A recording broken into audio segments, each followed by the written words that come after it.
Summer's just around the corner, and that means barbecues, picnics, and light dinners. We have an idea for a great signature dish.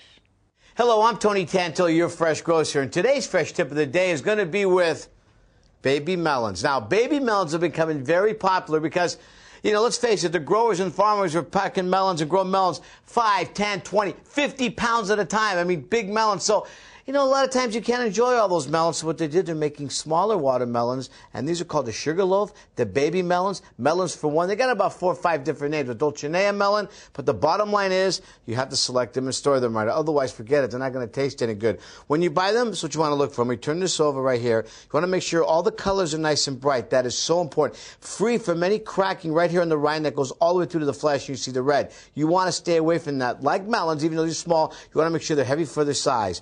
When you cut them in half, you want to make sure they're nice and red, just like this. And the rind small. This is a perfect melon right here. When you bring them home, remember to store them on the counter, not in the refrigerator.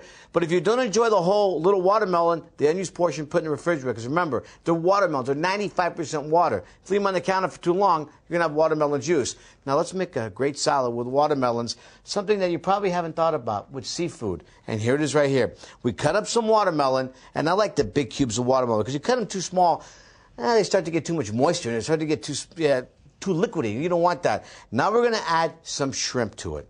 Or you could add crab, or you could add lobster to it. Then we're going to add some red chili flakes just to give it a little bit of a kick.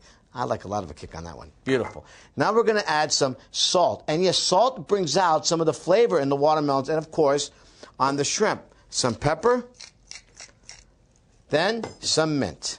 We're going to put very simple 4 or 5 ingredients. That's all you got to use. Then for the binding, you want to use something. Use a little bit of olive oil, not too much, and just a touch. And I mean just a touch of balsamic vinegar. That's it.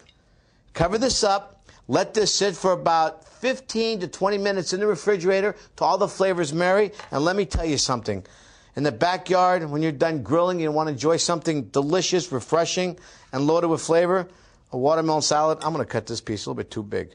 Put it in my mouth and talk. That ain't going to happen. There we go. Let me try this.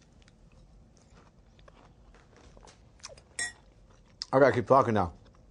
That is delicious. If you want to get more recipes and tips, all you got to do is go to better.tv and click on the Fresh Grocer channel and enjoy a wonderful shrimp and melon and mint salad that's out of this world. Ciao, everybody.